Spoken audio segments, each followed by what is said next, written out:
Are you strategic? The answer can make or break your business. Welcome to Strategic Minds, the podcast where we'll do a deep dive in conversations with extraordinary leaders to learn how they think, plan, and act strategically.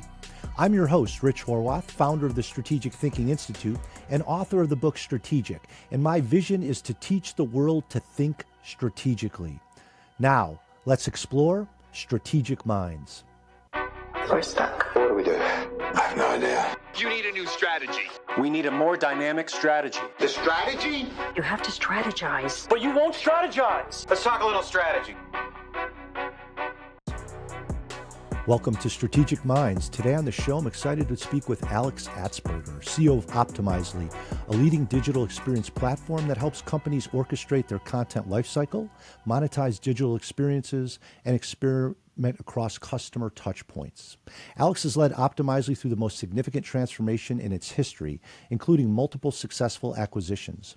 Prior to his current role, he worked at SAP, where he held a number of executive leadership positions, including President of Customer Experience, President of Ariba, and Chief of Staff of the Office of CEO. He's also the co-founder of the Wonderbond Chocolate Company. Alex, thank you very much for being on the show today. Rich, it's a pleasure being here. Thanks for the kind introduction. Absolutely. Let's begin with your origin story. Please share with us where you grew up and how that environment and the people there shaped who you are today. Rich, I was actually born in Hong Kong. I'm German from nationality. And then my parents, early on in their lives, actually moved to Asia. And then we moved from there back to Europe, first to Switzerland and then to Germany. And I do believe that the international global environment shaped who I am very much so. You know, my dad was an entrepreneur, ran his own company. And so all those influences, I think, over time really, again, shaped who I am. I moved early on in my life to New York City. I always wanted to be kind of in the center of action and things happening. There was no better place to do this than in the greatest city on the planet. So that's why I'm in New York. Excellent. That's a great overview. I'd be interested, Alex, you mentioned your father being an entrepreneur. Any values or principles that you learned either directly or indirectly from listening to him, watching him as he worked back then? Yeah, really, one thing always stood out, Rich, for me was always hard work. You know, nothing in life is given to you; you need to earn it. And you know, it's obviously different times, you know, back in the 80s or 70s than it is today. But you know, you need to work really, really hard if you want to be successful. And that was really the core principle that I saw every time. You know, my dad probably traveled, you know, twice a month from Germany to Asia or something. And at that point, these were difficult flights. You know, you didn't get so easily there. It was still a different time. And so you see that sort of level of effort that it takes. And, you know, today people don't want to put in a 10-minute commute to get to an office. So, you know, the world has changed, you know? Yes, absolutely. I'd be also interested, you talked about the international experiences you've had being born in Hong Kong, going to Switzerland and so forth. It seems like that probably shaped your ability to empathize more from a cultural perspective with people that have other reference points, other perspective, other things to think about that potentially someone wouldn't have if they've grown up just in one place. Perhaps share a little bit about how that's impacted you as a leader as you've grown and developed in your career. Yeah, it's a great point, Rich. You know, when you look at the world and when you spend especially time in Asia and see also in the US, obviously, you see the competitiveness. And it's very different when you grow up in a small town and like Germany, which is, you know, life is pleasant, you know, but you don't necessarily get the same sense of competition. It's a very homogeneous environment. And then when you obviously travel, when you see other cultures, when you see other business environments, you know, my first, you know, job experiences were working for my dad's company, going out to Asia, going out in Hong Kong, seeing business dinners, seeing other people. And you see the level of ambition that exists because everybody wants to be somebody, you know? And so, and you see this, and you see the number of people, and you see the population growth, and, you know, cities like Hong Kong, Shanghai, Singapore are changing year over year.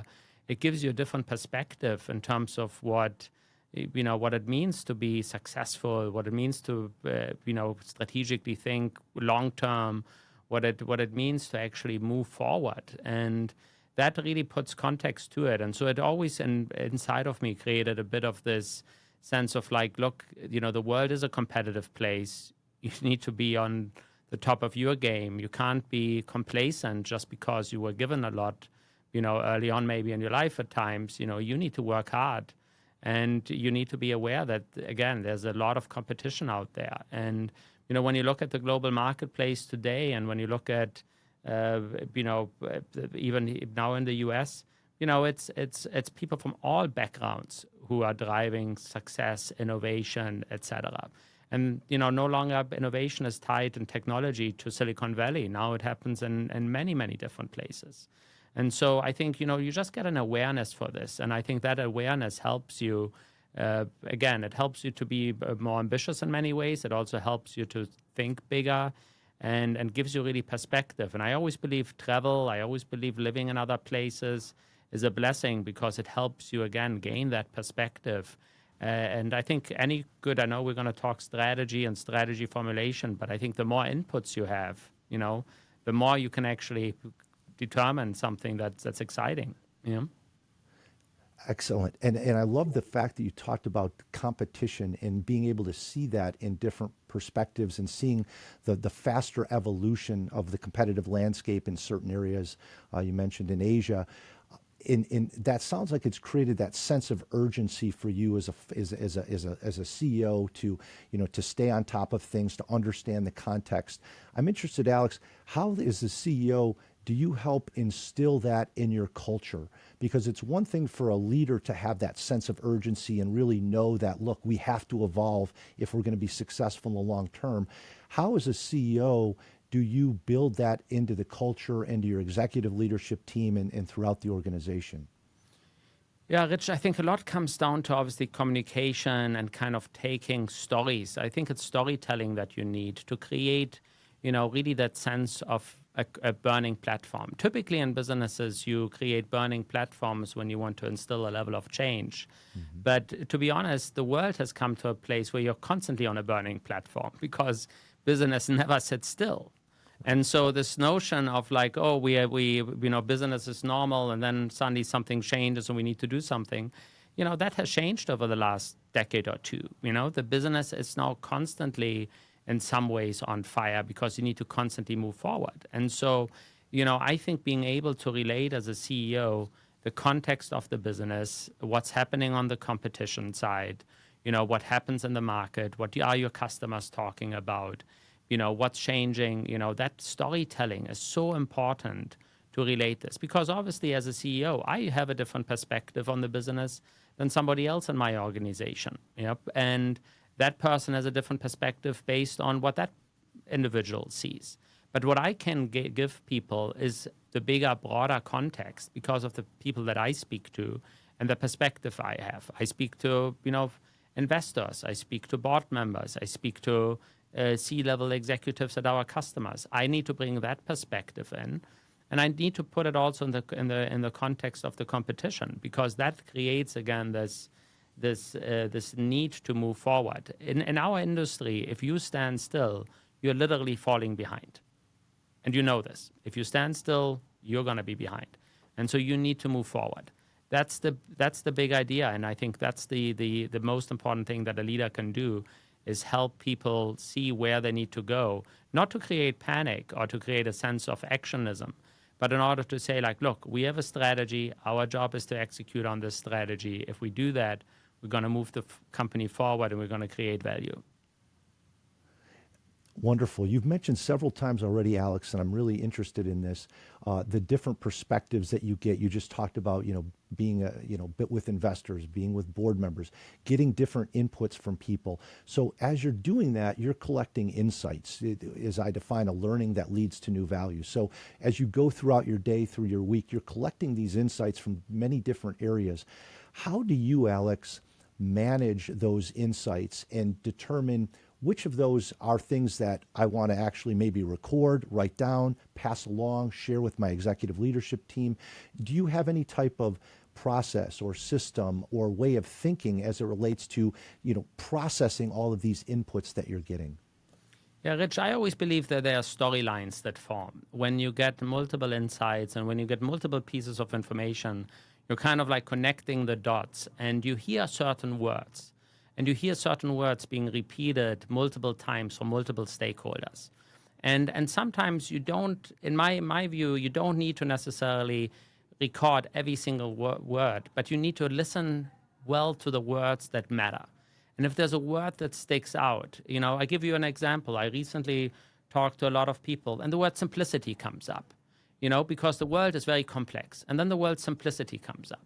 And then I hear it 3 times, 4 times. And then I suddenly think about, why do I keep hearing the word simplicity? Because people are struggling with the complexity of all the different technologies, all the different things that you're supposed to do.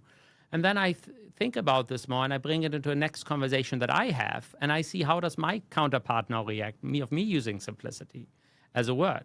And I see them react to it. And then suddenly I know I have an idea here that actually is really, really good. So now I created insight because I actually double-checked it, verified that it actually works. And then I say to my team, hey, we should talk about simplicity when we actually give a pitch or when we talk about a campaign. And so that's how ideas form, in my point of view, and how insight develops. And what I try to do personally is just find the time sometimes for that reflection, because obviously time goes by pretty fast. You're in the day-to-day, etc. But you learn from every conversation. And I think it's important on your notepad or whatever you use to keep notes, not to try to write down 50 different things, but really focus on the 3 big ideas. You need to be able to write them on crayons on a piece of paper as like the big ideas. And then you look up at the word again and you're like, wow, I saw that word. It triggered a thought and then connected to something. So for me, it's not about quantity. I think it's really about quality of the idea, of the insight. And that can really transform companies, because most good businesses and so on were not built on like long, complex books or something. They were based on simple, sharp ideas. And that's really, for me, insight that moves companies. Thank you. That's very intriguing, and I want to build on that. You talked about finding time for reflection, and as I work with leaders across different industries, that seems to be something that many of them struggle with. Is how do you find the time, and when you take that time, what do you do with it? So you just described a great approach, a technique that I just jotted down. The 3 big ideas, make them simple, be able to write them in crayon. Love that idea because it's something that we can all relate to. How do you, Alex, do you schedule your time for reflection? Is that something that's built into your calendar? Is that something that becomes more organic when you feel like, look, I need to take a step back outside of the day-to-day and really reflect? How does that reflection time work for you? And are there any questions or things that you use when you do reflect, in addition to the 3 big ideas that help you process? Yeah, look, I think everybody has their own way of manage time and other things. I have a great team that helps me think through my calendar and how to think through this. But I think it's important to build certain habits into your schedule and how you kind of operate. And for me, a quarter has 12 weeks. A year has 4 quarters. It's not that hard on one sheet of paper to start thinking about where you are in which week of the year and how this actually plans out. That's what I do with my team on a rolling 90-day basis so that we actually know where time is being spent. And then when you break it down further, you then think about like, okay, I'm somebody, I like to know on a Sunday night that I reflect my calendar and I know where I'm going to be the rest of the week. Yeah. And then thinking through, okay, at what times can I actually start doing some of the reflection? The good reflection, though, sometimes it is hard to, obviously, it is an organic process. Yeah. Sometimes your best ideas come at unexpected moments or something. But the part is, you get into this zone, you get into the flow. I always love this notion of being in the flow, where you really feel like, hey, I've got this idea here, and then you need to pursue it. Yeah. And then you need to say, like, look, I'm going to make the time for it. So I think there's a part of it that's scheduled, a part of it where you just get into your habit, be it on a Sunday evening, be it on a certain time that works for you. Everybody is different in that, But I think making that time, protecting a little bit of that time, but then also being thoughtful about how you actually schedule your business. And again, I think, a lot of businesses run on a quarterly basis. It's 12 weeks. Think about what you want to accomplish in every one of those weeks relative to it. Have a couple of things that are part of your standard operating system. Yeah, those are things that we do. I do every first week of a quarter. I share with my team of how we did in the past quarter. Yeah, the next week I lay out the priorities for the current quarter. We do this every quarter. It's standard operating procedure. We don't need to reinvent it every time because we've done it many times before. And when you have those things in place, it creates room for you to do other things in the time outside of it because you already know what to expect. Yeah. So you want to, every day has unexpected things. Try to minimize the unexpected things so that you can spend more time on valuable activities. Thank you. That's very helpful advice. I'd love to tap into your deep experience in mergers and acquisition. Obviously, there's a lot of strategic thinking that goes into M&A, whether it's around sourcing opportunities, determining fit, negotiating, and integrating and blending new companies. I'd be interested, Alex, how do you think about M&A as you look to identify opportunities that would help create that competitive advantage for your organization? Yeah, Rich, there's a couple of things that stand out, and I should mention over my career I've been involved in a lot of M&A activities at SAP. We bought companies like SuccessFactors, Ariba, Qualtrics. It was massive companies in tech. Since I became CEO at Optimizely, we acquired 5 different businesses. So a lot of different experiences. And I think sometimes it's important to think about your principles relative to acquisitions. And one of the principles that I developed, and this was also obviously by working with a lot of other people together, but one of the principles was buying really, really good companies in their space, buying the best companies if possible. Yeah. So at SAP, under Bill McDermott's leadership, SuccessFactors was the best HR solution. Ariba was the best procurement platform. When we had Optimizely acquired, the best CMP, content marketing platform, Welcome. Buying the best in the industry. So that's a principle. It can be expensive. It can be difficult to do. But rather than buying, necessarily a distressed asset or something, buying companies that have really, really good products and are really have a really, really sound foundation. So that's one aspect. The second aspect is, kind of using M&A as a principle to move the company forward. Some companies have different M&A strategies. They say, for instance, we want to consolidate the past. We want to consolidate other assets. You need to choose a principle relative to your M&A strategy.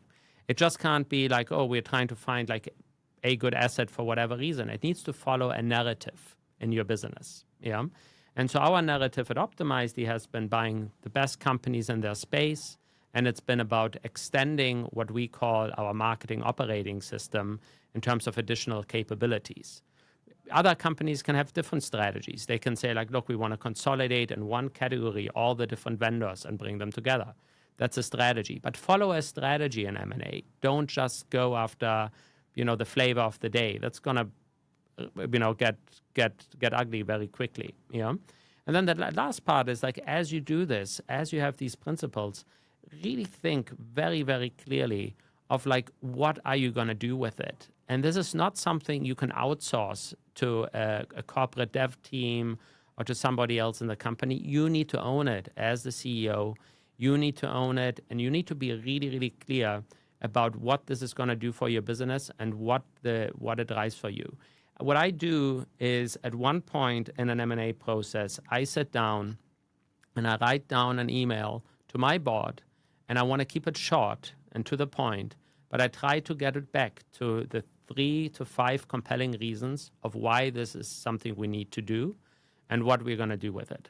And I spent a whole day on that one email, and it's just trying to, in my head, to be 100% clear. I'm not mixing it up here, the different reasons. I'm not trying to be overly positive or pessimistic, but really trying to say, this is what I want to get out of this. And I think you need to do this yourself, not have it somebody on your team write you a brief that you just forward or something. You really need to own it. This is such an important part of what you do as a leader. If you make an acquisition of another company, you really don't want to screw it up. And I think all these statistics about companies, M&A being so poor and companies failing on this and that, it just is, in my point of view, where people might have just outsourced some of the thinking to other people rather than really of owning it. Yeah. Excellent. That's a terrific overview.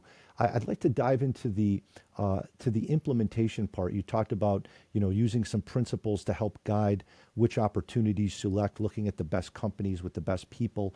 Once you've completed the acquisition, what are some best practices that you found helpful for integrating that acquisition into the organization? It seems when we read in the Wall Street Journal and other business publications on acquisitions that didn't go well, oftentimes it looked good on paper, but the implementation, the integration wasn't solid. Any tips or techniques that you could share with our listeners on really being able to integrate the acquisition into your organization successfully? Yeah, Rich, absolutely. I mean, look, and integration starts way before even the documents are signed or the acquisition actually happens. It starts way beforehand, and being able to already to think about like where will this acquisition play in your business. And what it means is also you need to be very clear organizationally. Do you keep it standalone or do you actually integrate it? Yeah, meaning are you bringing your sales teams together? Are you merging the salespeople? Are you having all salespeople sell all products? Are you going to take the product teams? Are they going to become part of this? I mean, you need to be, or do you keep it as a standalone business unit for a certain amount of time and you want to maybe just start to go after your top 50 accounts? You need to be, those are questions you can actually answer prior to the acquisition. You don't need to wait for the acquisition to close. And you should actually be thinking about this already. But too often, companies seem to be surprised once the day happens and then go into this. Because employees need some level of clarity, and you need to be clear as a leader when you communicate about what are we going to do with this business and what's the goal of this. And when you have to rip off the Band-Aid sooner than later. I think it's worse when you're in a state where you're kind of middling around without being super specific about what you actually want to accomplish. And then if you change the name, if you remove the brand, if you integrate the teams, tell people up front, people are adults, people can handle it, etc. They might disagree with it. Some people might leave, but rather, I say like get ugly early on some of these things rather than trying to wait too long, And then when you do this, I think actually you create clarity, and ultimately it will be better. The worst part is if you drag things out, leave things in uncertainty, things start to look worse, no longer people feel so excited about it. An acquisition, there's always a time period where an acquisition is the new shiny thing. During that time, you need to take advantage of the new shiny thing. Yeah? Yeah, a lot of great things to unpack there. One thing I'd be interested, you talked about, ripping off the bandage, getting ugly early. One of the things I find interesting is you've got two cultures merging, and obviously you've done homework to understand the culture of the other organization. How do you determine, if anything, from your organization should potentially be modified or evolve based on the acquisition that's coming in, either culturally or from a business practice perspective? Are there things that you look at for your organization to say, maybe we should be changing or adopting some of these practices or cultural values as we integrate this organization?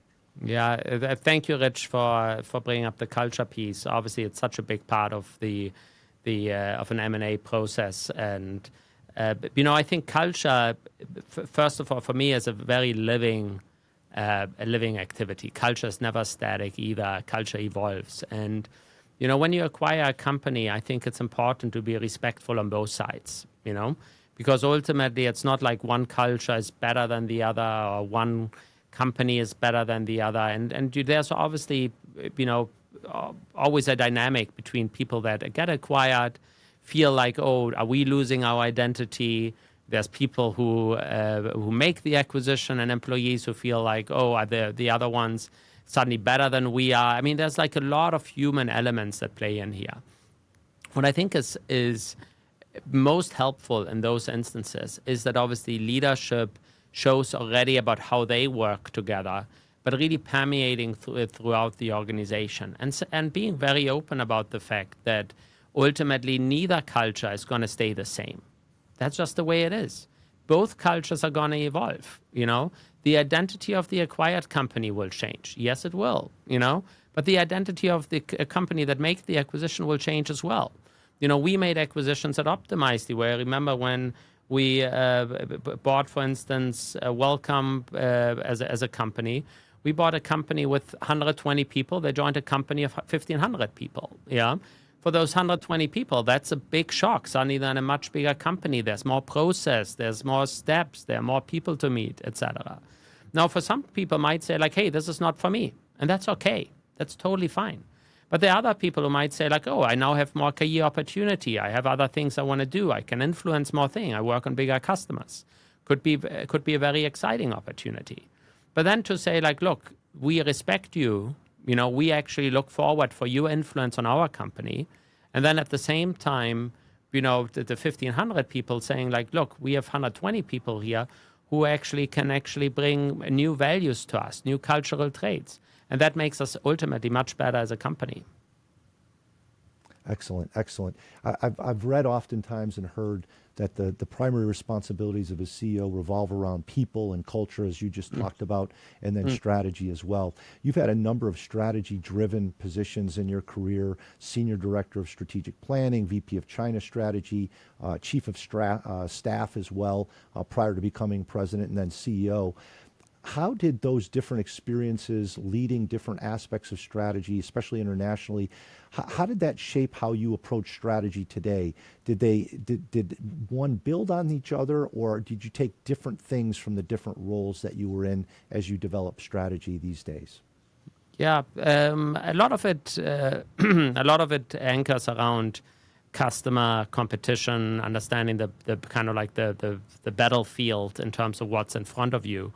And understanding also that strategy really is around the context that you're in. So before actually, moving to China and running the China strategy, at that time I was running competitive market intelligence, also for SAP at one point. And that gave me obviously a perspective of just like the competitive research, kind of market intelligence, market sizing, understanding your addressable market, all of those aspects, which I call foundational for you to actually develop a strategy. And then you need to apply it to a context. Yeah, the context of China is a completely different context than if you develop a strategy for the UK or for Africa or for another market. Yeah, so it's about applying strategy into the different dimensions that it has. And I think every business has a dimension, be it a product dimension, a regional dimension, and you want to take that into account. And, ultimately, once you understand that and you really develop a strategy, then you notice that the factor of time in a strategy becomes really, really important. Are you talking about like, oh, we want to move, is this a strategy for the next 3 years? Is it a midterm strategy? Is it a long-term strategy?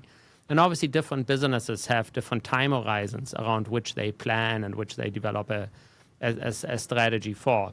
And so I think as I kind of went through these different steps, Rich, I think it built on each other in terms of giving me different perspectives of developing strategy. But at the same time, it also, as a CEO then, came to the point where I suddenly recognized, the strategy is great. I feel good in the strategy that we have. But now I'm starting to really worry about how do we execute. And when you're in strategy roles and when you're in strategic planning roles, you oftentimes think much less about the execution aspects, yeah, because you are obviously working in a little bit in that there's a danger of being in that ivory tower. And, I was also at a McKinsey consultant once in my life, et cetera. And when you think about that engagement, it is actually very helpful to have both the strategic mind and the operator mind, because it forces you to think about the fact of what you just mentioned, which is it does come down to people. Yeah, somebody needs to execute it. Is your organization capable to execute a strategy? Do you have the organizational capabilities?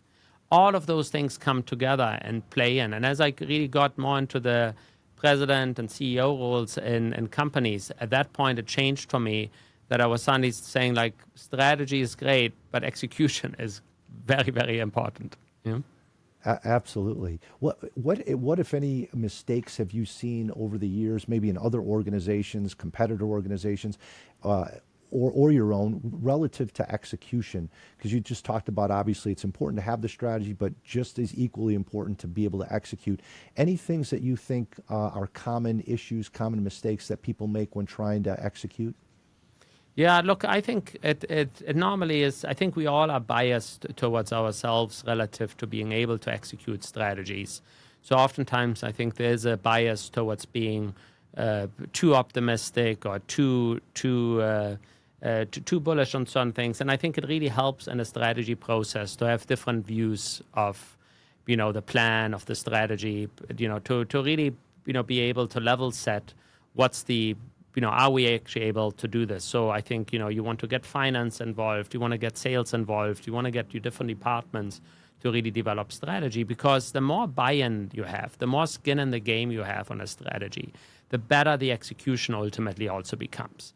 Because the worst part is if you actually give a strategy to somebody and people are like surprised by it or haven't seen it before.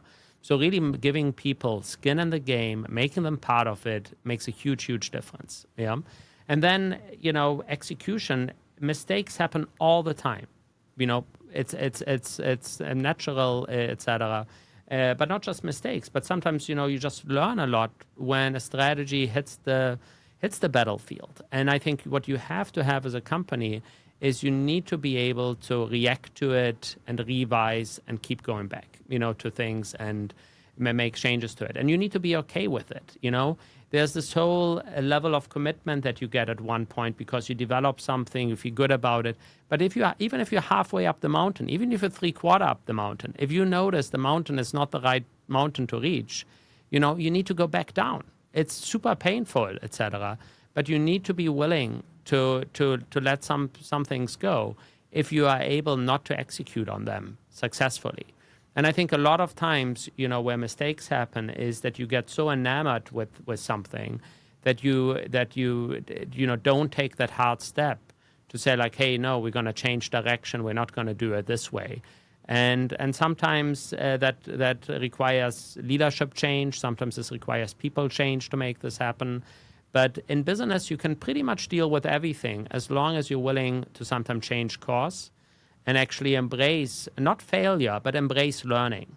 Because, we are in an experimentation business and we have a saying, there's no failing in life, there's only learning.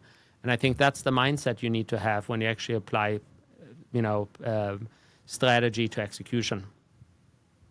You brought up a lot of great points there. I'd like to touch on one of them that you brought up, the pain involved in going back down the mountain, changing course. Like you said, it's difficult for leaders at times to admit that this is not the right direction. We need to change course. There's that sunk cost effect which comes into play where people feel like, look, we've invested a lot of time and resources. We'll just keep going down this path.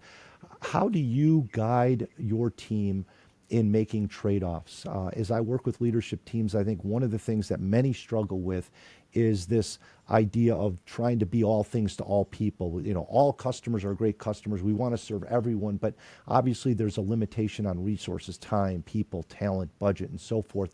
How do you guide your team around the idea of the concept of trade-offs and the challenge that can be had in trying to make good trade-offs?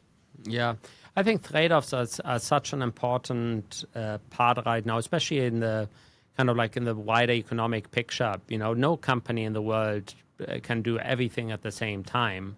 And so trade-offs are just literally part of it. And I think, depending on, we operate in a company that's private equity owned. The boardroom conversations are around the returns that we generate relative to activities that we pursue.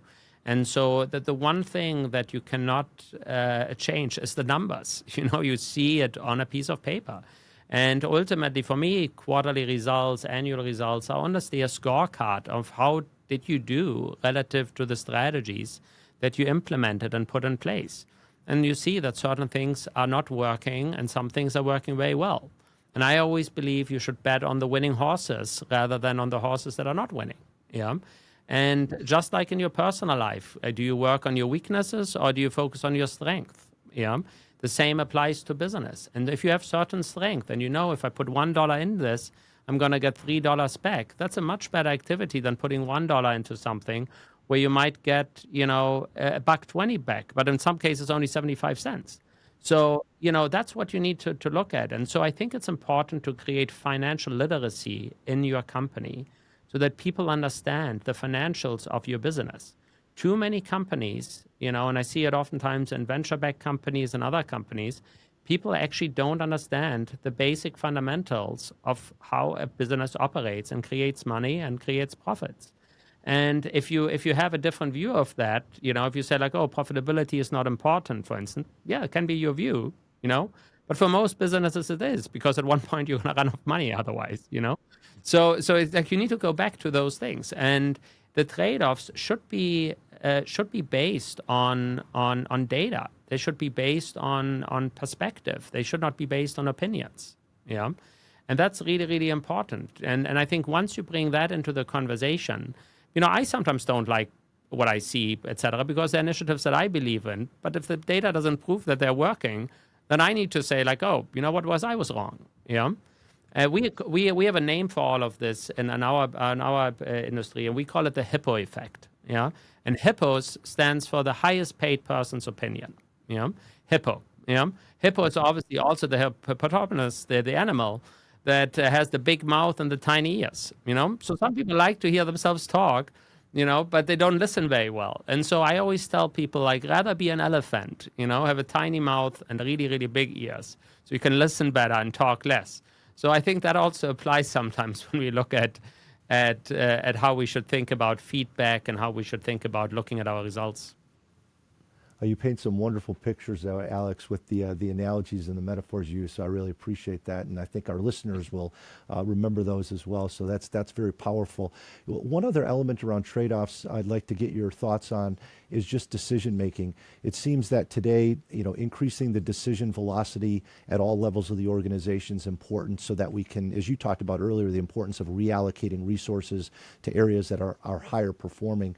How do you work with your team on decision making and balancing the idea of getting consensus driven decisions, or look, you have the decision rights for this decision, make that decision? How do you balance that? I talk to leaders all the time that struggle with trying to build consensus when in some cases that may not necessarily be the right or the fastest course. Yeah, there's obviously a lot of facets to this. But there are a couple of, again, principles that I would come back to of what you want to achieve.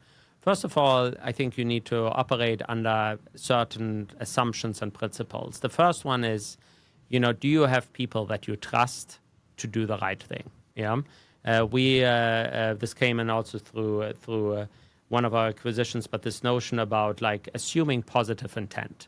Yeah.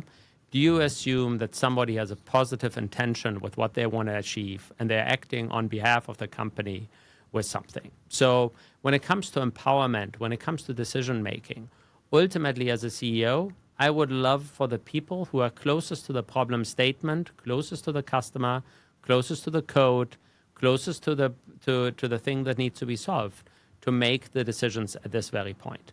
Over time, companies, as they grow especially, develop more and more bureaucratic processes around decision-making because there's a lack of necessarily trust in people making the right decision. A fantastic example, the simplest one in most companies, is travel and expenses. What can people decide on what they do? Now, in their personal lives, they often decide on sums that are much larger than the ones in the business where they need to get approval for. So the point is, when it comes to decision making, you need to really think about, how much do you trust ultimately people to make the right decision? I think companies where committees become like the way to manage the company, this is something is fundamentally maybe amiss, because too little trust is given to the people who own a function to actually make the choice. Yeah. Or maybe the functions are incorrectly set up because they seem to rely on a lot of other people's input to make a decision. Yeah.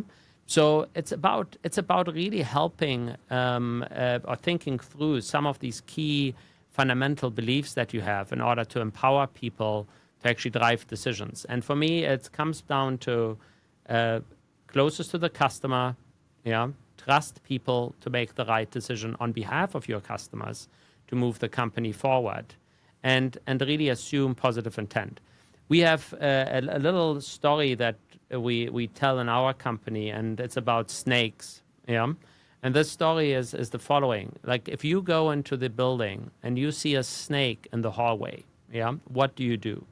Now, there's two possible reactions. One reaction is that you see the snake and you run into a conference room and you get 10 people on a call and you say, like, hey, I need to talk to you about the snake that's in the hallway. What should I do? That's one option. The other option, that's also an option, is you just kill the snake when you see it, because there shouldn't be a snake in the building. So that's the question. What do you want? Do you want to hire people who are snake killers, or do you want to hire people that like to set up conference calls to talk about the snake? Yeah. And that's a fundamental view. This is a story, by the way, I need to give credit to Ross Perot, because I believe that was a story that he always told. But we use it in our company just to talk about the philosophy, in terms of we tend to want to have more snake killers than not. That's the idea. Excellent. That's a great principle. Love it. And, we've talked a lot about the people elements so far of strategy with the culture, the decision making. I'd be interested, Alex, as you think about when you go back and you think about how you've built your executive team.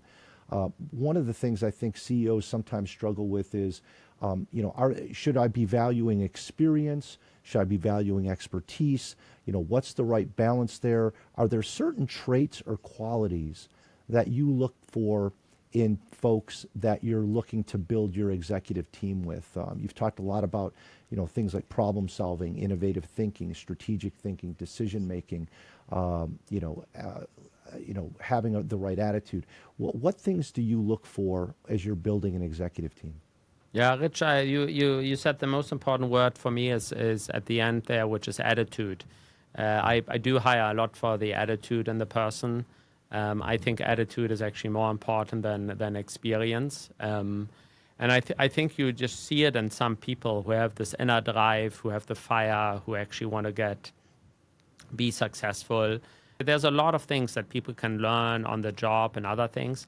What's much harder to get people to do is kind of like that under fundamental attitude about how they act and how they drive decisions, how they interact with other people. There's a sense of likability, for instance, that you need to just have, and some people have it and some people don't, and that's just a little bit how life is. But I look always for people who, if I call them, I should look forward speaking to them, because I feel like this will create a great work environment, we will be great, very successful together. If I dread a conversation, if I feel like, wow, this is going to be heavy or whatever, then it's already a real negative. And normally, it's something you can tell very quickly about a person, and then you get drawn in and you feel like, hey, this really works. And when I look at the leadership team and I look over the last years and decades of forming leadership teams, they come in all shapes and sizes and views, etc. But the best teams that I ever managed, I really felt like people liked each other. People liked working with each other. People respected each other. The worst teams is when you see that the communication breaks down, when you see that people start to have a bad attitude about certain things, when people, have public adherence but private defiance. That's the worst. Publicly they agree with you. Privately, they seem to do something else. Oh, Alex, we had this meeting after our meeting, and people said this. What's that? It erodes completely trust. Trust is so important. It's the ultimate currency. It's the most important thing you can have as a leadership team. And I think once you have that in place, and once you have the people with the right attitude, you really form a strong bond. And the stronger your leadership team is, I think it permeates through the entire organization. Because people look at the leadership team, they see if people are on the same opinion. And if somebody speaks to me or to somebody else on my leadership team, I hope to hear the same thing about Optimize and what we do as a company. Excellent. You've talked a lot about bringing new value to the folks that you work with, both as a leader and then obviously as someone serving customers. I'd be interested, when you think about your business model, how you create value, how you deliver value, how you capture value as an organization, how often do you revisit that very fundamental concept of the business model? It seems like it's a very hot topic when a company is just starting out as a startup, but it seems to lose its luster or attention as a company matures. So when you think about your business model today, and as you've had other roles in the past, how often do you and your team pay attention to that creation, delivery, and capture of value as a business model, looking at it from a company perspective? Yeah, it evolves, but I think it all does tie back very closely to obviously the strategy and the strategic position. And I think as a company, at one point, you kind of need to nail your positioning of who you are as a company and what your vision really is. And we embraced at Optimizely a couple of years ago, really this vision in our space that we said, like, look, the market for technology solutions for marketers is very complex. There are thousands of solutions out there. And we said the way we're going to create value is actually by being a platform for people, by bringing multiple of those solutions into one platform. Those are called digital experience platforms, and we're going to be the leader in that space. And so when we talk about value creation for customers, it's about we are growing the top line. We are reducing the total cost of ownership. That's how we create a return of investment for customers. That's our value proposition for customers. And so we have stuck to that value proposition because it's so closely tied to who we are as a company. So we don't need to review it and revisit it every 6 months or something. But we are extending it. We are evolving it. Now AI comes into the picture. Now we think about like what effectiveness can that create? What effectiveness can this create for us internally in the company? And then obviously from a company process perspective, we constantly look at ways that we can do things more efficiently, create more value ultimately as a company. Because the less money we spend on certain things, the more money we can put into innovation and value for our customers. So it's a constant theme in some ways, but I do think our North Star is very clear. So we keep going after this North Star. Excellent. Thank you. That's very helpful counsel as folks think about that business model and as you just talked about, really being clear on that North Star. Alex, I'd be grateful if we can close our conversation today with 6 questions that I call the strategic 6. Would that be a good way for us to close today? Rich, it's my pleasure. The strategic 6, that sounds amazing. Let's do this. Let's do it. All right. So question number 1, what was your first job? My first job was actually going with my dad on sales visits in China. Number 2, what's your favorite vacation spot? My favorite vacation spot is probably going with my wife and our dogs up to upstate New York and just go into the woods and a very quiet and easy getaway. Very nice, very nice. Number 3, what's the one word that best describes you? Optimism. Yes, I gathered that through our conversation today. Wonderful. Number 4, what one book has had a significant impact on your development? E.B. White's The Elements of Style.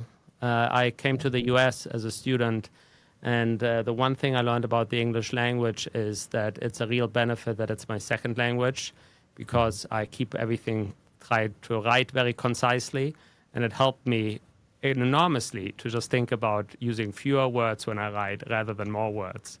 And it really helps in communication and business. Thank you. Number 5, what's the one piece of advice that you'd like to share with other people that would fit on a bumper sticker? Work hard to earn it. Yes. Yeah. Going back to what you learned from your father as he was an entrepreneur. Wonderful. And then number 6, what's the most exhilarating moment you've experienced in your professional life?